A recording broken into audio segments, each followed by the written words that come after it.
Marcos capítulo 14, segundo evangelio. Nos vamos a fijar del 32 al 42. Marcos capítulo 14, del 32 al 42. Búsquelo nomás. El último que llega me debe 100 pesos, que ya no es nada. Bien, querida iglesia, vamos a partir orando. Tenga ahí el pasaje listo y vamos a orar para que sea el Señor quien hable.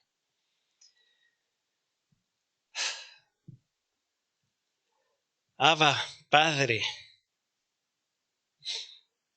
somos tus hijos, Señor, no por nuestros méritos, no porque sea una posición que ganamos, sino porque tú te fijaste en nosotros y porque tú nos adoptaste por medio de nuestro Salvador Jesús.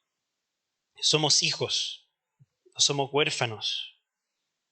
Y tu sangre, Jesús, como compartía Leti, nos hace a todos iguales. Aquí no hay mayor ni menor, Señor. Somos todos igual de preciosos ante ti, por medio de la sangre de Jesús. Queremos ver tu amor esta mañana y, Señor, de verdad te pido que tu grandeza se manifieste. Que quienes compartamos y quienes estemos dirigiendo el culto, ejerciendo algún servicio, Señor, de verdad pasemos a segundo plano. Eres tú el que hace las maravillas, Señor. Eres tú el Padre maravilloso, eres tú el ser más fascinante del universo. Tú mereces toda la gloria. No tenemos nada que no hayamos recibido de ti, Señor. Nada. Todo te pertenece y te damos la gloria esta mañana. Nos dejaste tu palabra, te revelaste a nosotros, nos alcanzaste en Jesús y te pedimos, Espíritu Santo, que prepare nuestro corazón, que le eches agua a esta greda dura para que seamos más fáciles de moldear, Señor, por ti. Moldéanos con tu palabra, ilumínanos, Espíritu Santo. No queremos leer ninguna letra de la Escritura si es que tu Espíritu Santo no nos iluminas, porque si no, nos vamos a confundir sencillamente. Haznos arder, Espíritu Santo, esta mañana. Danos luz y calor y que producto del encuentro contigo, igual que Moisés, se nos ilumine el rostro y podamos salir, Señor, de este lugar a resplandecer. Que nos cambie el semblante, Señor. Y qué curioso que ese semblante nos cambie producto de algo muy difícil. Te pedimos, Señor, ayúdanos. Y oramos en el nombre de Jesús. Amén. Amén. Bien, tenga ahí el texto. Vamos a hacer una pequeña introducción, pequeño contexto al texto de Marcos 14, 32. Entonces,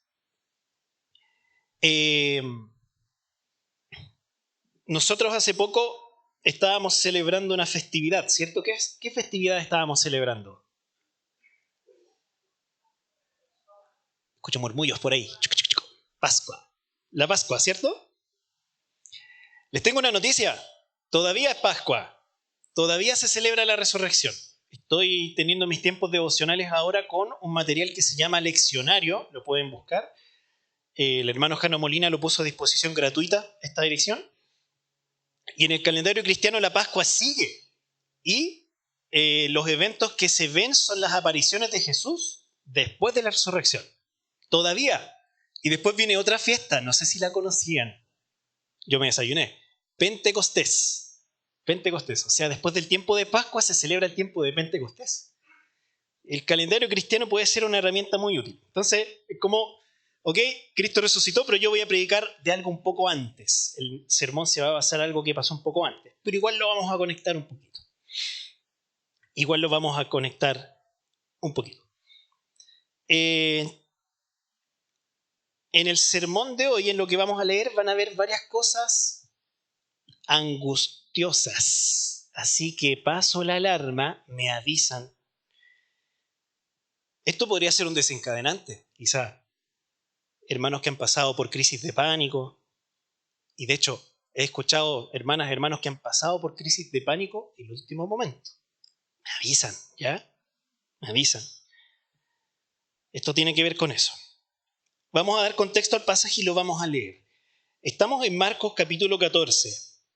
El capítulo parte en las últimas etapas de la vida de Jesús, acá en el relato de Marcos. Parte con el ungimiento de Jesús cuando se le derrama un perfume y Jesús da un peculiar significado a esto. Están preparando mi cuerpo para la sepultura. O sea, son las etapas finales.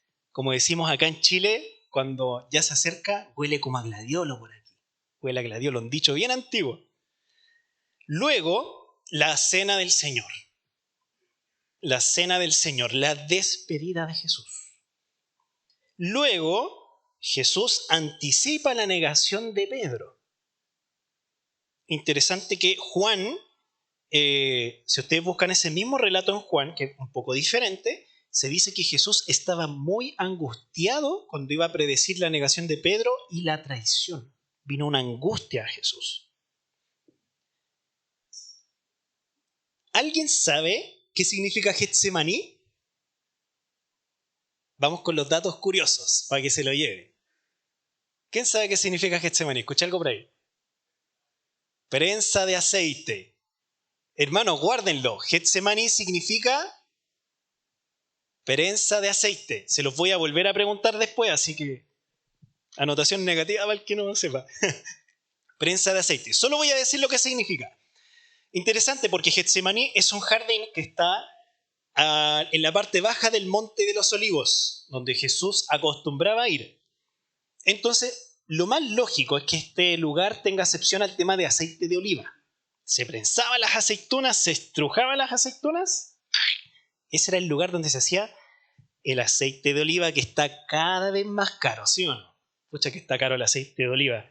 Incluso saliendo una cosa que se llama aceite olivado. No sé si lo han visto en el supermercado. Como está tan cara la cuestión, lo mezclan con aceite de maravilla y es aceite olivado. Un poquito más barato. Ni parece me va a comprar. En fin. Prensa de aceite. Lo vamos a preguntar. Importante, querida iglesia, ahora vamos a leer el pasaje. Leer este pasaje con la atmósfera que tiene el texto. Un teólogo muy interesante dice que siempre hay que leer el texto en su atmósfera, en lo que lo rodea. Y es loco porque a veces somos demasiado reverentes a la hora de leer. Y este pasaje no es para leerlo así, ¿ya? Así que pasó la advertencia. ¿Por qué tomé el relato de Marcos? Este relato sale en Mateo, Marcos y Lucas. Me parece, perdóname aquí la irreverencia, que Jesús acá se ve menos compuesto.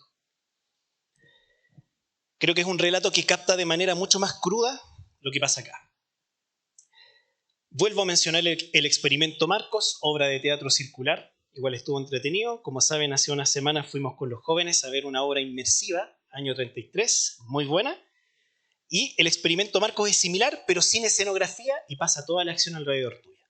Y la escena, esta que vamos a leer, es una de las más impactantes de la obra. O sea, gente con mocos colgando, yo me acuerdo, en el experimento Marcos, y es muy fuerte. Así que vamos a leer Marcos 14, ¿lo tienen? 32 al 42. Después de predecir la negación de Pedro. Dice, fueron a un lugar llamado Getsemaní, prensa de aceite. Y Jesús les dijo a sus discípulos, siéntense aquí, mientras yo oro. Se llevó a Pedro, a Jacobo y a Juan.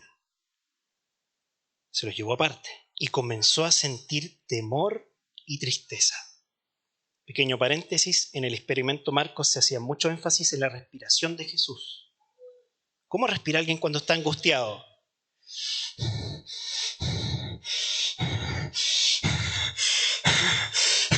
Esto se escuchaba en el experimento Marcos. Es tal la angustia que me invade que me siento morir, les dijo. Quédense aquí y vigilen. Yendo un poco más allá, se postró en tierra y empezó a orar que, de ser posible, no tuviera él que pasar por aquella hora. Decía: Abba, Padre, todo es posible para ti. No me hagas beber este trago amargo, pero no sea lo que yo quiero, sino lo que quieres tú. Luego volvió a sus discípulos y los encontró dormidos. Simón, le dijo a Pedro, ¿estás dormido? ¿No pudiste mantenerte despierto ni una hora? Vigilen y oren para que no caigan en tentación.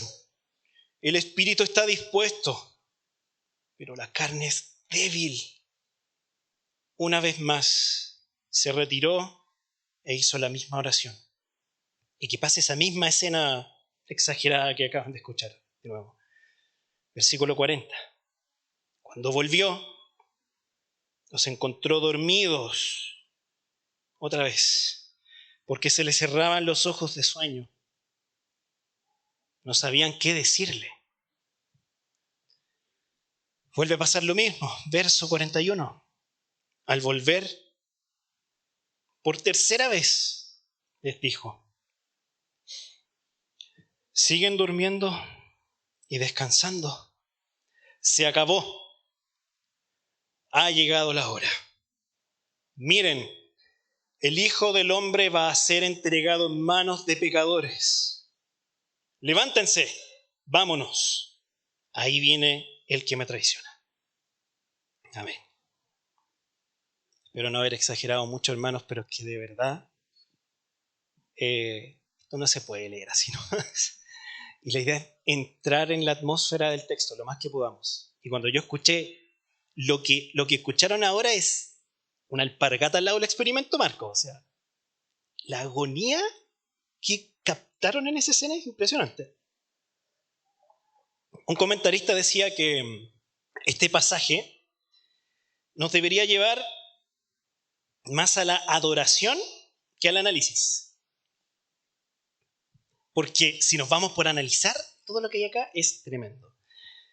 Hay dos escenas muy importantes en la batalla definitiva contra el pecado. Una es esta escena que acabamos de ver, Getsemaní, y la otra es Gólgota, el monte Calvario, donde Jesús fue crucificado. Son dos puntos clave, Getsemaní y Gólgota. Ahora, ¿por qué Getsemaní es importante y es clave? Porque acá, lo que acabamos de leer en Getsemaní, Jesús tomó la decisión de ir a la cruz. Y en Gólgota se materializó. Por eso es importante. Vamos a hincar el diente ahora en otro lado. Y para ir terminando la introducción. Cuando yo era nuevo creyente, no sé si alguien que sea nuevo creyente acá, la Mayra lleva igual un tiempo, pero pienso, no sé, por la Mayra, en el Nacho, cuando uno está recién conociendo al Señor. Para mí este fue uno de los relatos que más me confundió, me sacó. Porque yo iba aprendiendo y conociendo a un Dios que era todopoderoso, glorioso, majestuoso, santo, justo, grande, y me encuentro con un Jesús así. Me sacó completamente en mis primeros pasos de fe. ¿De dónde salió este relato? ¿Por qué Jesús era tan débil? Si el Jesús que yo estoy conociendo es un Jesús fuerte, ¿qué es lo que pasó? ¿Qué sucede aquí? ¿De dónde salió? Pero la verdad, esa respuesta mía, lo único que decía de mí es que yo conocía muy poco a Jesús. Muy poco, muy poco. Y todavía lo conozco muy poco. Todavía lo conocemos muy poco, hermano. Pero un poquito más que antes, por lo menos. Y mientras más lo conocemos, nos damos cuenta que más necesitamos conocer. Entonces, el contexto. Ungen su cuerpo para la sepultura. En Betania, última cena, predice la traición de Pedro. ¿Qué nos dice esto? Que había una angustia que iba en aumento. Ahí vuelvo a hacer el énfasis en la respiración, queridos hermanos. De hecho, yo cuando me puse a respirar así, me puse angustiado al tiro. La respiración dice mucho de cómo nos vamos a expresar. Si empiezo a respirar así, no les transmite paz, ¿cierto? En cambio, cuando respiramos lento y profundo, respiración costodiafragmática, para los que conocen ahí, inducimos el cuerpo a la relajación inmediatamente. Maravilloso, maravillosa herramienta de la respiración, deberíamos usarla más. Este era un llanto, un gemir. Este es un texto para leerse con escándalo. Y vamos a hacer la aplicación a la oración, que es la serie en la que estamos. No vamos a fijarnos quizás en algunos aspectos teológicos, que son muchos en los que se podría profundizar, sino que vamos a ir precisamente a la oración. Y vamos a ponernos prácticos antes de ir al primer punto. Si quieren, hermanos, pueden levantar la mano, los que oren. ¿Quién acá ora en voz baja o suele orar más en voz baja? Pablito, hermano Aliro. Ok. Orar en voz baja. Hay como dos interpretaciones. Aquí vamos a ser súper prácticos, porque esto se trata de la oración. Yo cuando recién llegué a la iglesia me daba vergüenza orar en voz alta, un clásico. No me saquen orar adelante, no, por favor, no. Un clásico. Y yo cuando oraba como con una especie de telepatía. No sé si les pasa a ustedes lo mismo. Uno está así como el profesor X.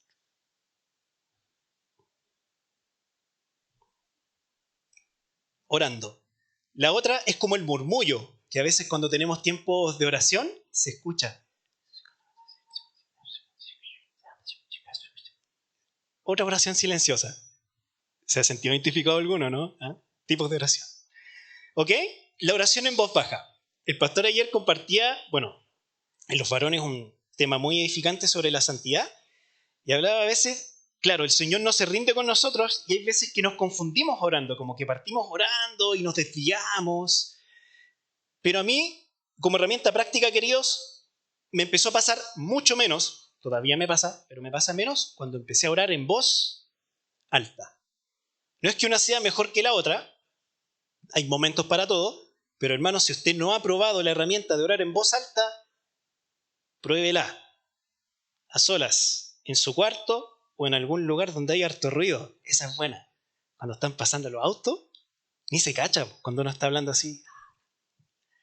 O cerca de un río. Yo a veces voy al canal San Carlos, porque vivo cerca ahí, el río del agua, y ahí me empiezo a desquitar. Hermanos, orar en voz alta nos ayuda mucho, porque estás ordenando ideas y le estás comunicando con tu voz, le estás poniendo sonido al pensamiento. La mente va 78 veces más rápido que nuestras palabras, ¿sí o no? Entonces es mucho más fácil si estamos haciendo telepatía. Pero si estamos hilando un discurso, es menos probable que nos distraigamos. Aparte, les va a servir para tener menos vergüenza cuando los llamen a orar adelante. Pero igual hay hermanos que no les gusta, siempre hay que respetar eso. Pero de verdad que da mucha coherencia orar en voz alta, solo, no cuando nos llaman acá, solo en nuestra vida personal de oración. No me gusta la palabra privada, personal. Orar en voz alta. Súper importante para poder poner orden a los pensamientos. Jesús iba como de costumbre al Monte de los Olivos y yo me imagino que los tiempos de comunión de Jesús en los retiros que él tenía con el Padre eran algo abierto. Jesús abría su corazón. Si leemos los salmos, yo no me imagino versos así dichos como en telepatía. No, hay cosas muy verbales. Así que, hermanos, les dejo esa invitación también, que es una aplicación muy práctica para poder mejorar nuestra vida de oración. A ver si lo podemos aplicar hoy mismo, de hecho, se los recomiendo. Y vamos, ¿por qué Marcos? Mateo, en este énfasis, hace énfasis en la angustia, se repite la oración 2 veces y está este llamado a la vigilancia. Si usted ve en el mismo relato en Lucas, Getsemaní, es un relato mucho más escueto, es más pequeño.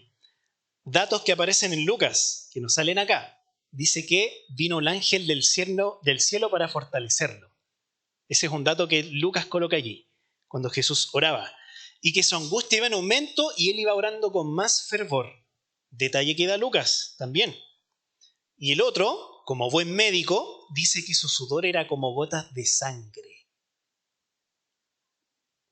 ¿Cuán angustiado hay que estar para llegar a sudar así?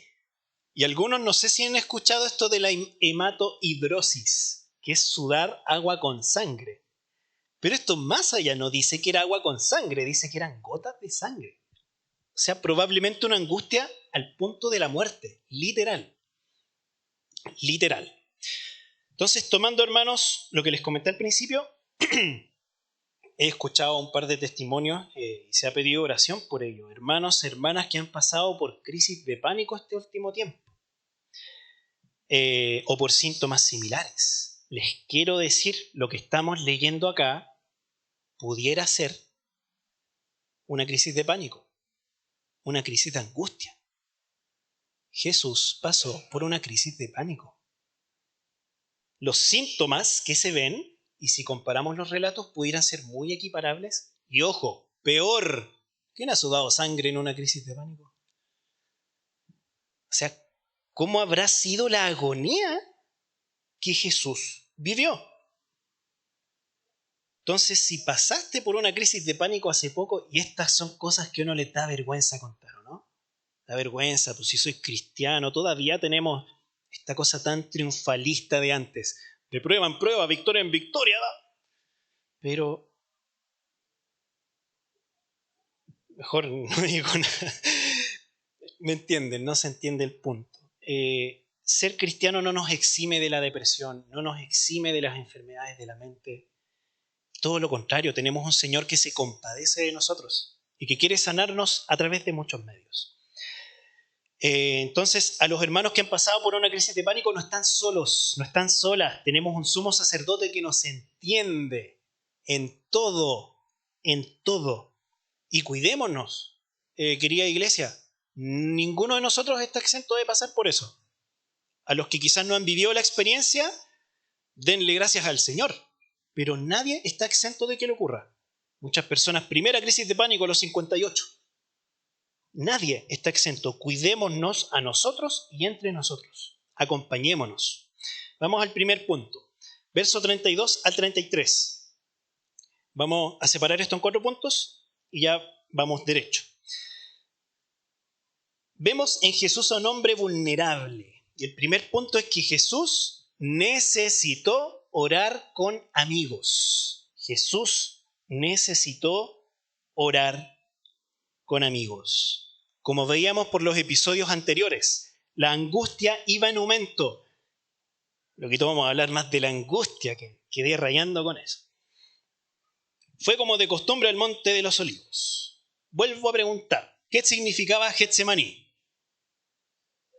Ya, eso, buena memoria.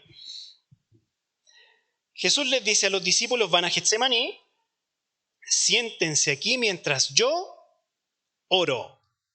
Oración, a lo que venimos. Y aquí viene la parte que vamos a hablar de los amigos. No se lleva a los 12, se lleva a 3. Se lleva a Pedro, a Jacobo y a Juan. Probablemente los más cercanos. ¿Por qué se los llevó si era Dios? ¿No podía ir solo? Jesús era 100% hombre y necesitó orar con amigos. Vamos a profundizar eso. Entonces, Jesús en este momento clave, que era un momento decisivo, momentos decisivos de la vida, necesitó orar con amigos. Y aquí vamos a hablar de esto, que Jesús se escapa a nuestra comprensión. Es 100% Dios y 100% hombre. Eso se escapa a nuestra comprensión. Totalmente. A veces algunos cuando predican o podemos escuchar algún dicho, no, es que esta era la parte humana de Jesús. A ver, no me descuarticen a Dios, dice un predicador por ahí. Este es Jesús por entero. No es su parte humana, es Jesús entero, 100%. sumo sacerdote totalmente capaz de compadecerse de nuestras debilidades. Se encarnó, iglesia, y con todas las consecuencias que eso implicaba. Jesús se encarnó, cruzó galaxias, cruzó soles, cruzó estrellas y vino a nacer como un bebé humano con necesidades igual que nosotros. Por eso igual sería bueno que estuviéramos más atentos, hablando del calendario cristiano, a las oportunidades que tenemos de celebrar Navidad, por ejemplo, que es un tiempo muy especial y que podemos preparar con un tiempo de Adviento, que son las semanas previas, sabiendo que siempre recordamos esto, pero es un tiempo especial. Y en Navidad recordamos que este misterio omnisciente tomó nombre. Emmanuel, Dios con nosotros, el que no puede ser describido, tomó un nombre y ese nombre es Jesús. Perfecto sacerdote, quien sintió nuestro dolor, pero hermanos, de verdad, no sé si queda claro en este pasaje que de verdad Jesús pasó por lo que pasamos nosotros y peor, claramente porque Él soportó la ira de Dios. Jesús sintió nuestro dolor y también tuvo necesidades. Necesitó compañía en momentos críticos, como nosotros, que necesitamos compañía cuando estamos malos, ¿no? Aunque a veces el pecado que nos distorsiona nos dice, quédate solo, no le cuentes a nadie, no molestes, sufre solito, ándate a la punta del cerro y sufre solo, y cuando estés bien vuelves y les dice, hola, ¿todo bien? Yo he hecho esa muchas veces, hermano. Pésima estrategia. Orgullo se llama. Orgullo. Muy bien disfrazado. No, yo me la puedo solo. Le voy a contar a los hermanos. Orgullo. Me estoy confesando por ese caso. Me estoy confesando. Pensemos si Jesús, siendo Dios, por favor, siendo Dios mismo encarnado, necesitó ayuda en sus momentos más críticos, necesitó orar con amigos. ¿Qué nos queda a nosotros? ¿Qué nos queda a nosotros? ¿Cuándo fue la última vez que oraste con un amigo? Y esta no es pregunta retórica, por si acaso. No es pregunta retórica. Hagan memoria, querida iglesia. ¿Cuándo fue la última vez que oraste con un amigo? Y aquí no hablo necesariamente del culto de oración. Ojo, maravillosa instancia, pero no hablo de una instancia eclesial. ¿Cómo fue esa oración que tuviste con tu amigo? ¿Han tenido algún momento de oración vulnerable con un amigo? En el que abren el corazón, en el que abren algún dolor, una lucha. Y aquí esta es buena. Cuando se juntan con sus amigos en la fe, porque esto vale para esta esfera. ¿Oran al final de las juntas o no? ¿O es muy canuto lo que estoy diciendo? ¿Es muy evangélico? ¿Oran después de las juntas o no? ¿Aprovechan? ¿O hablan como quizás de los intereses que tienen en común? Oye, ¿viste mi nombre es? ¿Viste Factor X? Sí, oye, que está caro el aceite, sí, está súper caro el aceite de oliva, no sé, cualquier tonto. Y se van y listo. No pasó nada. ¿Oran después? ¿Cuando se juntan? Y esto es un palo para mí, también, primero. Me acuerdo, en mi última junta con amigos, yo sentí la carga de orar al final. Dije, hoy podría orar con los chiquillos, pero tenía como sueño, estaba cansado. Y la apacigué, dije, nada, no importa. Dije, ¿y si oro con los chiquillos? Nada, que nos pusimos a hablar de otra cosa, entonces me voy a poner muy canuto si les digo. Aquí, el primero, no será mucho. Y aquí tengo un amigo muy querido que conocí en el GBU. Hablamos por teléfono el miércoles. Y este chico es bacán, porque es muy peculiar y siempre, hermanos, en cada junta que he tenido con él, yo me voy yendo y este loco me agarra y empieza a orar por mí. A veces nos ponemos de acuerdo y a veces ni me pregunta. No he salido una vez de una junta con él sin que hayamos orado al final. Encuentro maravilloso. Maravilloso. Y es loco porque a veces nos ponemos de acuerdo y otras veces, ya amigo, estoy bien. Señor, te pido por el pibe, gracias porque me vino a visitar. Y me agarró y me tomó y oramos. Entonces, este primer punto, vemos que Jesús, siendo Dios, necesitó orar con amigos. ¿Oramos con nuestros amigos? ¿Tenemos personas confidentes a las que les confesemos nuestras luchas? ¿O oración en momentos críticos, que les pidamos oración? Que podamos molestarlos, ¿o no? Nos da tanta cosa. A mí hace poco también me pasó como un episodio X y le mandé a un par de amigos de acá: hombre herido, oren por mí, oren por mí. Así como nada más, solo eso.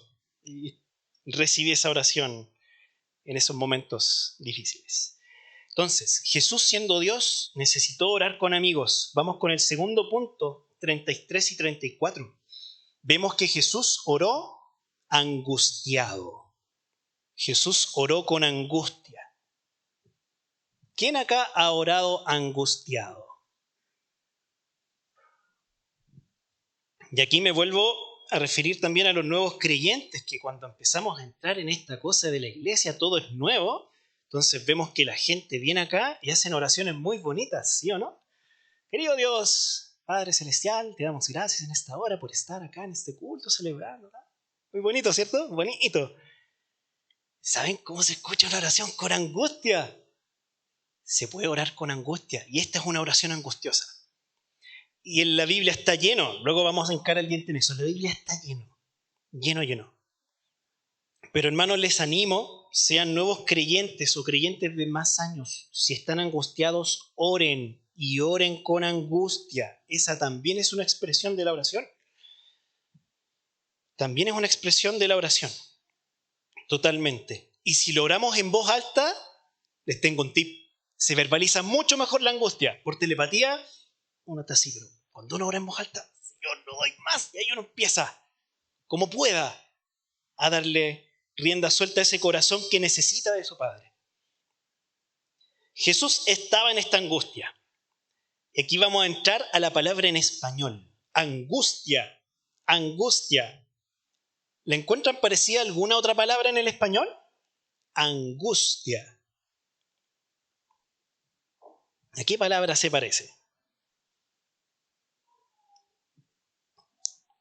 Angus, carne angus.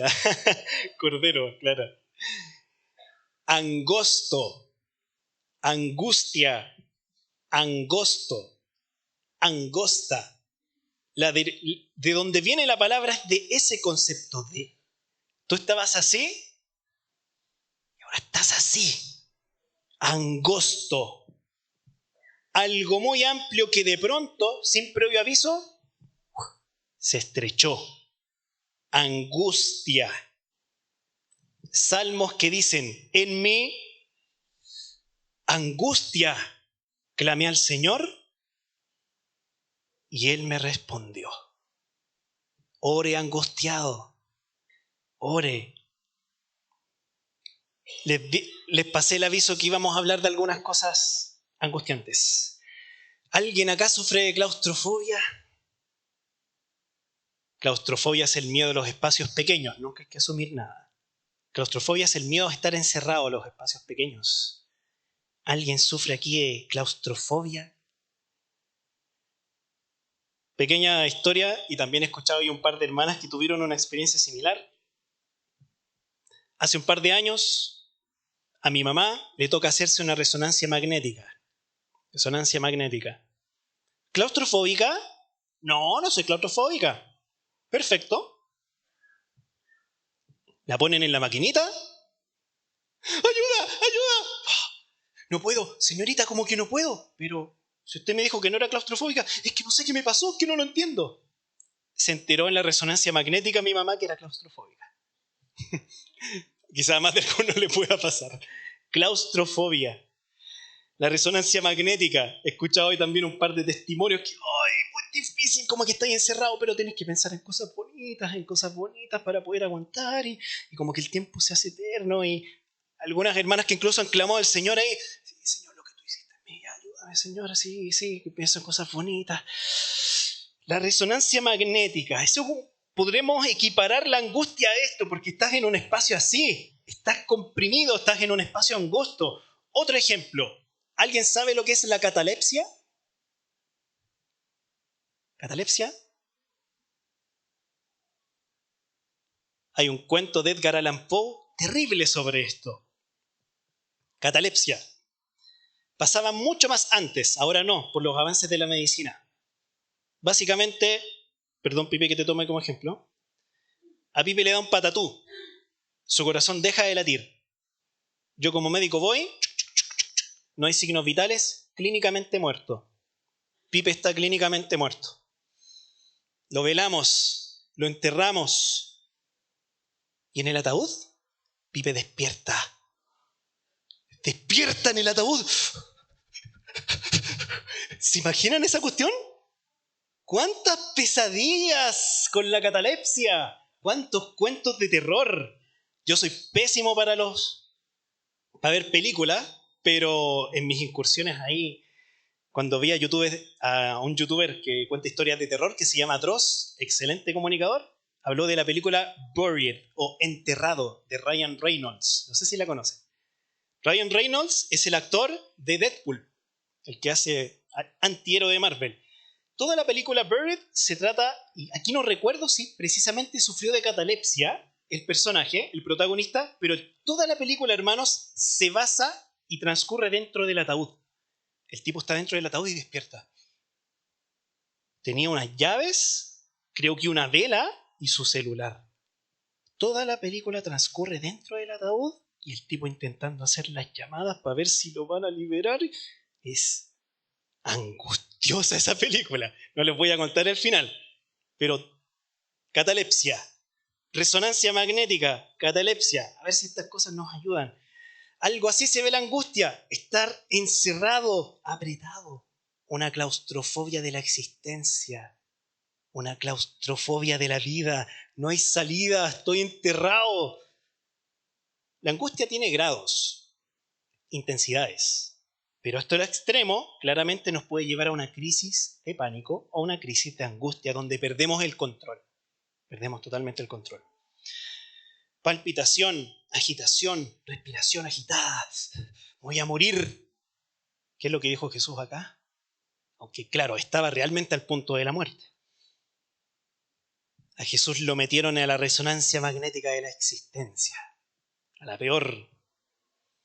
Y aquí, brevemente, en cuanto a la angustia, orar angustiado, un filósofo que quiero mucho pero todavía no puedo leer, oren para que lo pueda leer de una buena vez, siempre lo saco al baile en varios mensajes. Søren Kierkegaard, filósofo danés, muchos lo citan como el padre del existencialismo, corriente filosófica después de la posguerra, que se empieza a preguntar por el sufrimiento, qué sentido tiene tanto avance tecnológico si al final nos matamos entre todos, qué sentido tiene la existencia. Y la gran pregunta del existencialismo es, ¿por qué no tengo que suicidarme? Así de bonito, así de sencillo. Kierkegaard lo citan como uno de los que puede dar origen a esta corriente filosófica y él es profundamente cristiano y crítico del cristianismo de su tiempo. Y él tiene un libro entero que se llama El concepto de la angustia. El concepto de la angustia. Para ser lo más resumido posible, él lo define como un temor o miedo poco definido, amorfo. Y describe la sensación de la angustia, acá un poco diferente, como estar al borde de un precipicio. No sé si han estado como en altura en un lugar que se pueden caer. Al borde del precipicio. Y ahí tenemos la libertad de elegir. Como que hay dos posibilidades. O me echo para atrás, pero hay una extraña sensación de ¿qué pasa si me tiro? ¿Qué pasa si me tiro del precipicio? Y este mareo, él lo llama la angustia, estar en estas dos posiciones. De hecho, tiene una manera muy poética. Él dice que la angustia es el vértigo de la libertad. La angustia es el mareo de la libertad. Y adivinen dónde cita la primera angustia. Esto para que se queden pensando nomás. En el jardín del Edén. Cuando Dios le da a elegir a Adán y a Eva, o les da la posibilidad de comer el fruto prohibido. Ahí Adán estaba entre dos opciones. Estaba en un vértigo existencial. Según Kierkegaard, lo encontré muy interesante, la angustia precede al pecado. Viene la serpiente y el fruto se empieza a ver bonito. Y Eva entra en esta disyuntiva, pero es que Dios me dijo, y viene este vértigo de la libertad.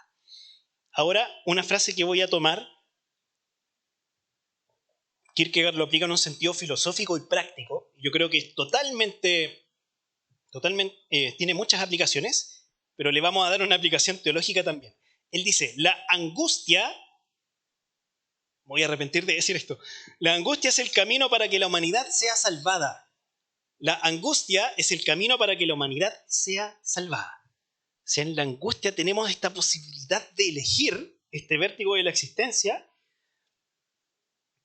y claramente, si le damos una aplicación teológica, es el camino para que la humanidad sea salvada. Porque por la ansiedad de Jesús en el Getsemaní, nosotros podemos ser salvos hoy día. Él sufrió la angustia de las angustias para que nosotros fuéramos libres de la angustia de toda la ira de Dios sobre incontables criaturas. La angustia es terrible, pero tiene un enorme potencial. En general, siempre cuando atravesamos una situación así, son momentos decisivos, porque no estamos angustiados todos los días, pero la angustia puede ser una buena oportunidad. Y la pregunta de este punto 2 para cerrar es, ¿a dónde llevamos nuestra angustia? ¿A dónde llevamos nuestra angustia? Entonces, recapitulando, Jesús necesitó de amigos, necesitó orar con amigos. Punto 2, Jesús oró angustiado. Jesús oró angustiado y vamos, tercer punto, del 35 al 40. Y acá tenemos dos cosas. Tenemos el misterio de la oración y la vigilancia. El misterio de la oración y la vigilancia. Entonces venimos de esta profunda angustia, ¿cierto? De esta atmósfera terrible, estar encerrado y al mismo tiempo estar con un vértigo. Y acá vamos con peculiaridades que solo tiene Marcos y que no tienen los otros evangelios. En general tomamos, y yo creo que quizá a veces no se toma mucho el relato de Marcos en esta parte, pero citamos mucho esta oración de Jesús, ¿cierto? Padre, no se haga mi voluntad, sino la tuya, como con un tono bastante señorial. Entonces decimos que nosotros tenemos que orar así, ¿cierto? Señor, que no se haga mi voluntad, sino la tuya. Y empezamos a tomar esto como modelo de oración, claramente, pero podemos llegar a un extremo peligroso, que, ¿sabes qué? Mejor no pidamos nada, ¿cierto? Si oramos para puro pedir, que también es cierto, hay que cuidarse, oramos para puro pedir, necesitamos agradecer, necesitamos contemplar, necesitamos adorar, ¿cierto? Amén. Pero, ¿quién puede agradecer en medio de la angustia? ¿Quién puede dar gracias en medio de la angustia? Lo dejo abierto. ¿Se puede poner el foco en agradecer cuando uno está en una angustia terrible? ¿Qué es lo que necesita el alma allí? ¿Qué es lo que necesita? Y aquí, querida iglesia, les hago una invitación. Leamos salmos de lamento. Si no sabemos cómo orar en esas situaciones, echémosle mano, tenemos muchos recursos acá. Busquen salmos de lamento y órenlos. Pónganle voz a esos salmos. En la angustia es un momento para votar, para clamar. Señor, gracias. No, hay que votar, hay que sacar. Y es lo primero que hace Jesús. Jesús acá no está dando gracias, ¿cierto? Jesús acá está sacando afuera. Oren salmos de lamento, iglesia. Salmo 22. De ahí viene, Dios mío, ¿por qué me has abandonado? Si quieren lo anotan, en serio, si quieren sacan el teléfono, un lápiz. Esto es casi una receta médica. Salmo 38. Señor, no me reprendas en tu enojo, ni me castigues en tu ira, porque tus flechas me han atravesado y sobre mí ha caído tu mano. Y así se desarrolla el salmo. ¿Ven gratitud ahí? No. Angustia, lamento, herramientas, hermanos, para el momento, para el día difícil. Salmo 38. Salmo 42, un clásico de la sed de Dios, cual siervo jadeante en busca de agua, así te busca, oh Dios, todo mi ser. Tengo sed de Dios. Y al final el salmista se hace estas preguntas que son muy saludables. ¿Por qué? ¿Por qué te inquietas, alma mía? Se llama la reflexión. Muy saludable. Uno de mis salmos favoritos, hermano, anótenlo. Aunque les advierto, este es el salmo más depresivo de toda la vida, de toda la escritura. Salmo 88. El Salmo 88. Siempre decimos, ¿cierto?, que los salmos parten con lamento y terminan en esperanza, ¿no? Este salmo, no. Este, no. ¿Saben cómo termina? Me has quitado amigos y seres queridos. Ahora solo tengo amistad con las tinieblas. Así termina el Salmo 88. ¿Cómo suena el lamento? ¿Cómo suena un corazón apretado? Así. Señor, Dios de mi salvación, día y noche clamo en presencia tuya. Que llegue ante ti mi oración. Dígnate a escuchar mi súplica. Tan colmado estoy de calamidades que mi vida está al borde del sepulcro. Ya me cuentan entre los que bajan a la fosa. Parezco un guerrero desvalido. Y así sigue. Salmo 88. Otro salmo también que nos puede servir para estas situaciones y poner esto en práctica, Salmo 102. Me encanta el título que pone acá en la NBI, dice, Salmo 102, oración de un afligido que, a punto de desfallecer, da rienda suelta a su lamento ante el Señor. Muy importante. Para que sea lamento y no queja, se hace ante el Señor. No murmurando, ante el Señor. Escucha, Señor, mi oración. Llegue a ti mi clamor. No escondas de mí tu rostro cuando me encuentro angustiado. Inclina a mí tu oído. Respóndeme pronto. Y ahí empieza el lamento. De verdad, iglesia, guarden estos salmos. Salmos de lamento. Salmos de lamento. Jesús aquí no está agradeciendo. Esta no es una oración de gratitud, esta es una oración en medio de la angustia.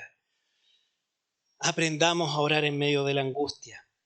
Y no toda la vida es esto, pero cuando vengan estos momentos tenemos herramientas. Anoten esos salmos. Es como cuando uno es niño y se está ahogando. Escena, ¡papá! ¡Sálvame! Es un grito de auxilio. Grito de auxilio. Y si nos ponemos en la escena del Getsemaní, ¿cuán doloroso habrá sido ese momento para Jesús? Claramente. ¿Pero han pensado en cómo era este momento para el Padre? ¿Ustedes creen que Dios el Padre estaba como con satisfacción sádica mirando a Jesús sufrir? El corazón de Dios se quebró. Y eso es por ti y por mí. Jesús pasó todo esto por nosotros, para que fuéramos adoptados como hijos. El Padre también fue quebrantado porque entregó a su único hijo y lo vio angustiarse hasta el punto de la muerte. Ahora vamos al punto, el misterio de la oración. Acá hay un equilibrio precioso en esta oración de Jesús, un equilibrio muy interesante. Voy a intentar decirlo muy lento porque esto es muy importante. La oración de Jesús aquí en Marcos, Abba Padre, todo es posible para ti. Esta oración nos libra como de esa timidez y tibieza calvinista que atraviesa uno, ¿no? Yo cuando empecé a ser calvinista, que uno tiene más énfasis en la soberanía de Dios, entonces si Dios es soberano, ¿qué rol cumple mi oración? Porque Dios va a hacer su voluntad igual.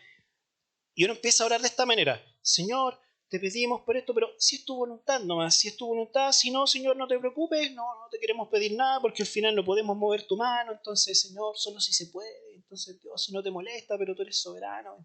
Y uno empieza como a acercarse hacia el Señor, como, escucha, Señor, disculpa que te pida, pero debería agradecerte, ¿no? Pero te estoy pidiendo, pero tú eres soberano, entonces si es tu voluntad nomás. Timidez y tibieza, oración tibia. Que nos podemos caer en esto. Está el otro extremo de esta arrogancia y patudez hipercarismática. Yo arrebato, yo exijo, yo declaro, no acepto un no como respuesta. El otro extremo, ¿cierto? Como que le vamos a mover la mano a Dios. Te exijo, dos extremos: excesiva timidez y esta arrogancia. Jesús nos libra de esto en esta oración y tomémoslo como un modelo. Aparte quitando el tema de la angustia, leamos, dice, Abba Padre, todo es posible para ti. ¿Qué significa? Que si Dios hace esto, se seca el mar. Si Dios hace esto, se cura mi cáncer. Si Dios hace esto, me compro una casa. Y conversábamos, me acuerdo una vez con el Pablo, y el Pablo oraba así: Señor, no te queremos poner límites. Todo es posible para ti. Hay que orar con esa mentalidad. Todo lo puede, con fe, con absoluta fe, de que Dios puede hacer lo imposible. Todo es posible para ti. Y aquí Jesús pide: no me hagas beber este trago amargo. No me hagas beber este trago amargo. Petición, derrama el corazón. Señor, esto quiero. Y luego, pero no sea lo que yo quiero, sino lo que quieres tú. Ahí tenemos el equilibrio perfecto, hermanos. Para mí esta oración es preciosa, porque todo es posible para ti, Señor. Te pido esto y tú puedes hacer esto. Sí, pero que se haga tu voluntad. ¿Se dan cuenta que son las dos cosas? ¿Se dan cuenta que están las dos cosas conviviendo en esta oración? Es maravilloso. Parece contradictorio, ¿no? Pero no lo es. No lo es. Estas dos cosas conviven. Entonces tenemos este misterio de la oración develado acá. Este equilibrio entre la soberanía de Dios y que Dios responde a mi oración. Y Jesús responde a Jesús. Responde a Jesús. Y el otro punto es la vigilancia, que yo les mandé un devocional ahí en la mañana y lo voy a repostear.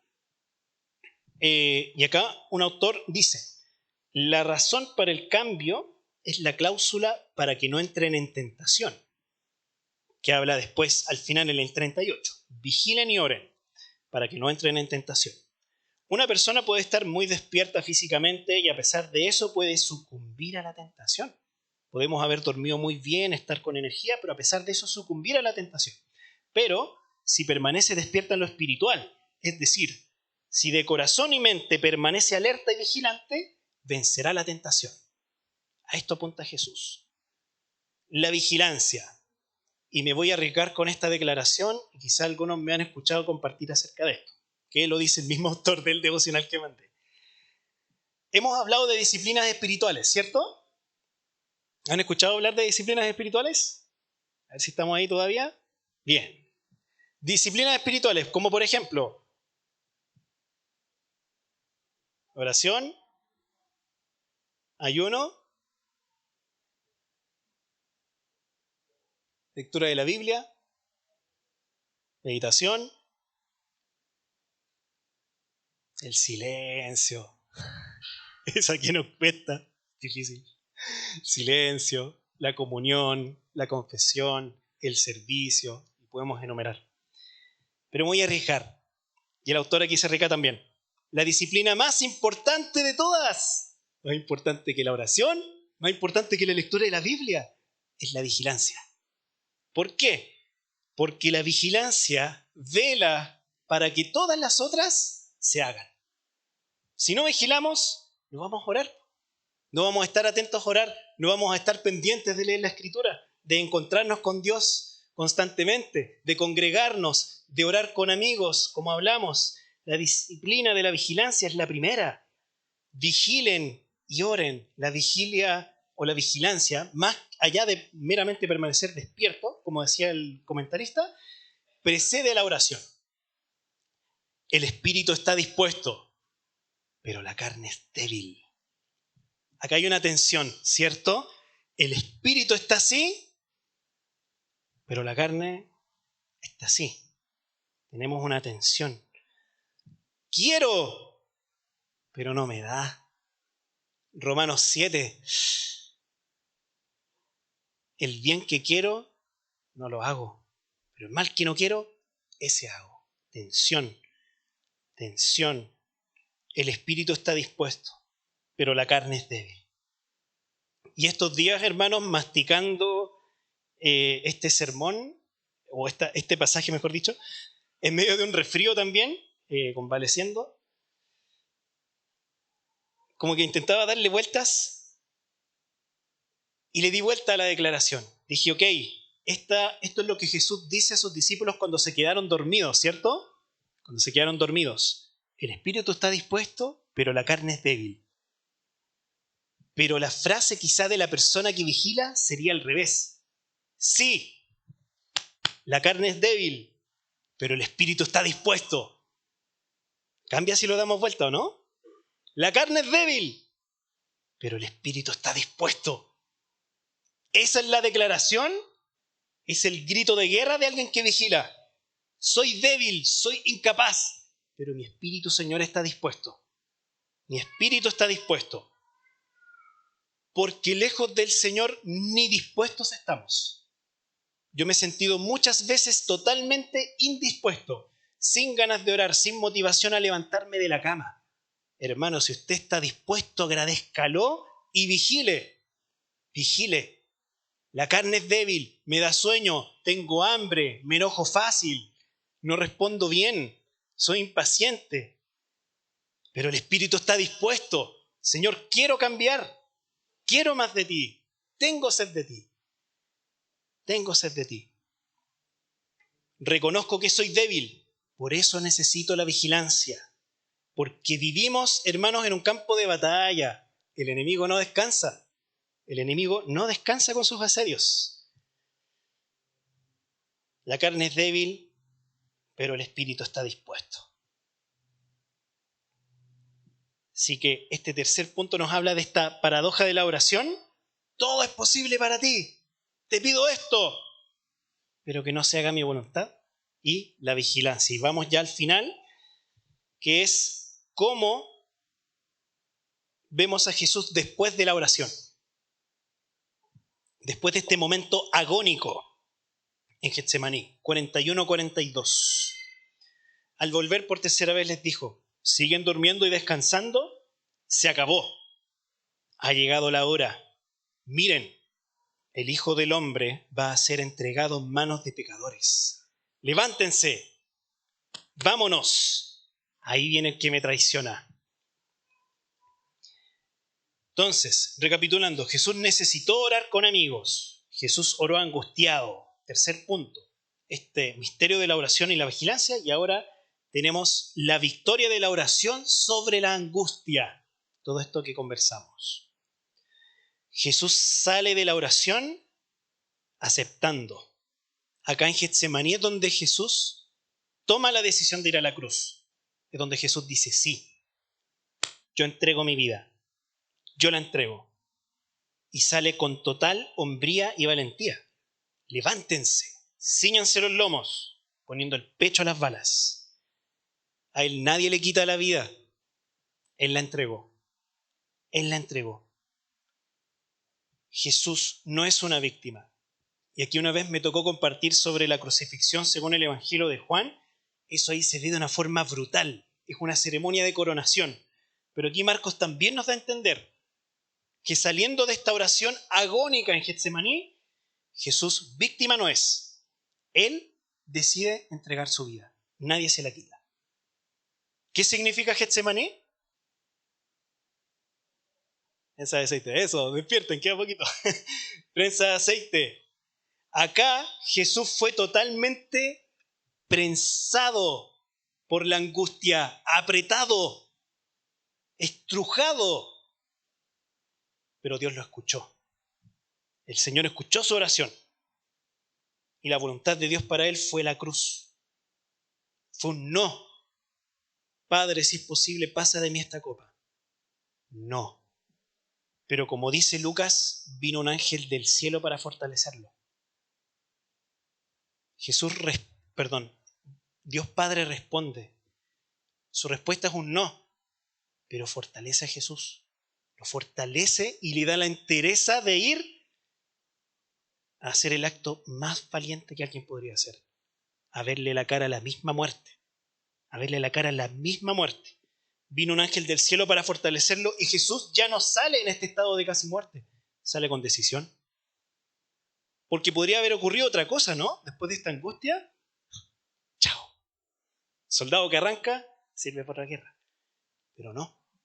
Jesús va a enfrentarse cara a cara con el monstruo. Jesús pasó por el vértigo de la angustia, clamó al Señor y salió victorioso en Getsemaní. Entonces, ¿qué es lo que pasa? Que en el fondo en Getsemaní, hermano, es donde se gana la batalla.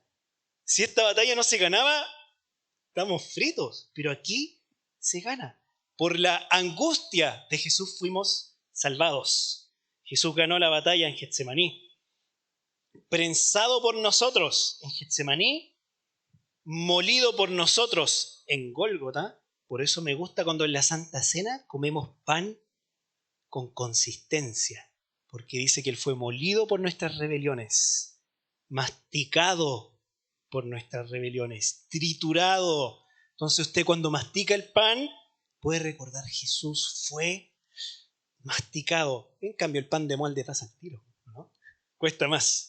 Entonces, gracias Mauri por los pancitos que hay que masticar y recordar de esta manera física que Jesús fue molido, masticado por mí, triturado por mí, prensado en el Getsemaní.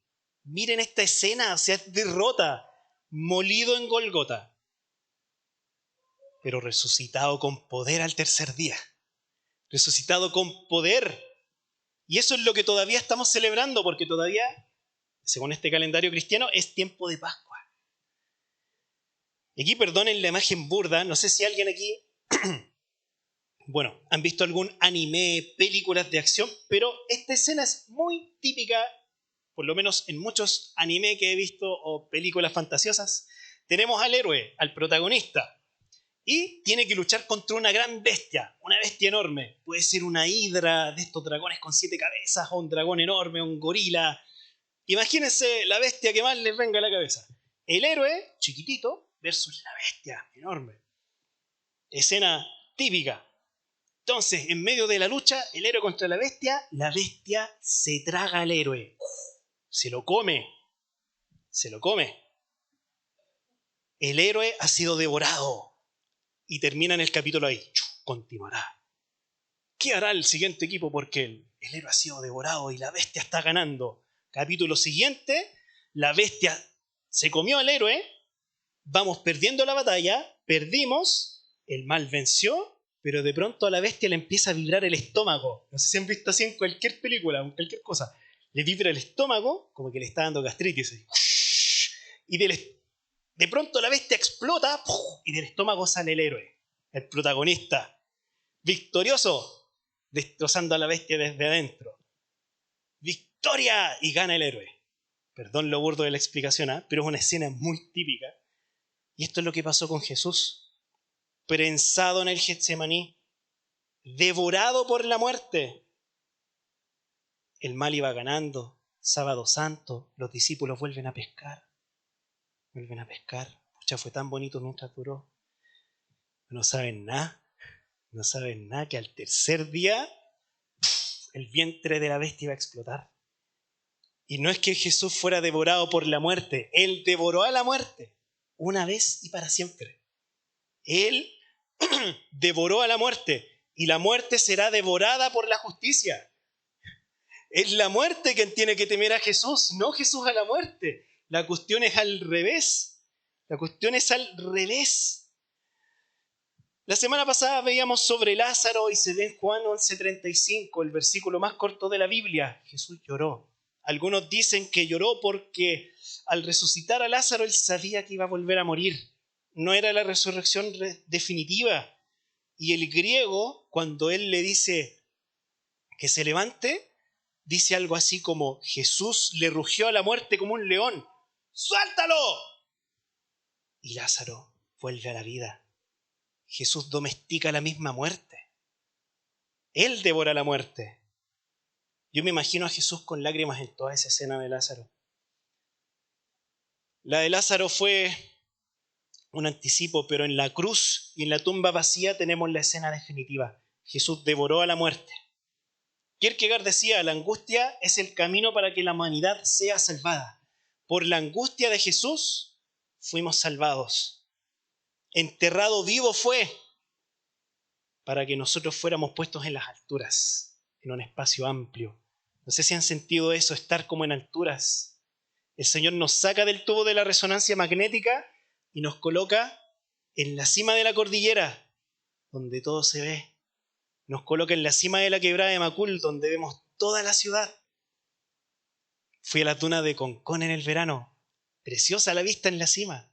Preciosa. Siempre que estemos en la voluntad del Señor, no siempre que estemos en su voluntad, vamos a estar libres de angustia. Y asimismo, por sus fuerzas podemos lidiar con la angustia y salir victoriosos. Como dice Salmo 34, 19, en mi angustia clamé al Señor y Él me respondió. Ese es otro salmo. Salmo 34, 19. Esta sí es. Muchas son las angustias del justo, pero el Señor lo librará de todas ellas. Le protegerá todos los huesos y ni uno solo le quebrarán. Aplicación a Jesús también, por allí. Y ya bajando y terminando, imitemos a Jesús. Jesús oró con amigos. ¿Cuándo fue la última vez que oramos con un amigo? ¿Oramos al final de nuestras juntas? Jesús oró angustiado. En la angustia oremos. Guarden los salmos de lamento, hermanos. De verdad son una excelente herramienta. Abracemos esta tensión de la oración. Señor, te pido. Abba, Padre, pero que no se haga mi voluntad. Estemos vigilantes y digamos, la carne es débil, pero el espíritu está dispuesto. Y recordemos que en la oración, en esta angustiosa oración de Getsemaní, es el preludio para que Jesús devorara a la angustia más terrible. Hay victoria. El dragón fue devorado por el héroe, no al revés. Cuando veamos el precipicio de la angustia, el vértigo, cuando estemos metidos en la tumba, en lo angosto, podemos lanzarnos confiados al Señor. Y decimos, es que mi oración va a ser muy irreverente. Dios puede recibir todos tus golpes, hermano.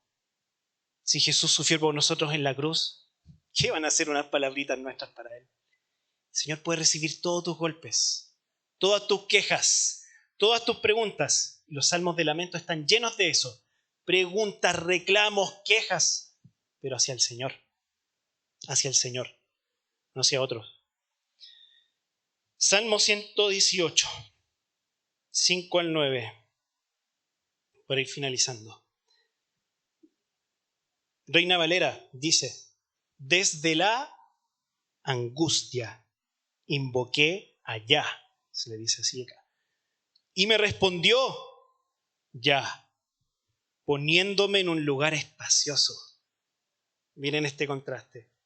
Jehová está conmigo, no temeré lo que me puede hacer el hombre. Jehová está conmigo, entre los que me ayudan. Por tanto, yo veré mi deseo en los que me aborrecen. Mejor es confiar en Jehová que confiar en el hombre. Mejor es confiar en Jehová que confiar en príncipes. El Señor nos toma en nuestra angustia y nos lleva de la claustrofobia existencial, del tubo de la resonancia magnética, de la crisis de pánico, de la catalepsia de estar enterrado en una tumba, de la parálisis del sueño, a estar en la cima de una colina, a estar en la cima de la cordillera de los Andes, y nos abre el panorama, porque Jesús vivió la angustia más terrible para que no tengamos que vivirla. Así que, queridos hermanos, invito a Mauri que pueda pasar acá, y les invito a pensar, a poder volver a leer este pasaje. Compartí en el grupo de la iglesia un devocional sobre la vigilancia que les puede servir para profundizar, y un sermón muy interesante sobre la oración y cómo la oración es un misterio. Así que se lo pueden revisar. Estaría buenísimo. Quedémonos con estas 4 aplicaciones sobre la oración. Oremos con amigos, oremos angustiados y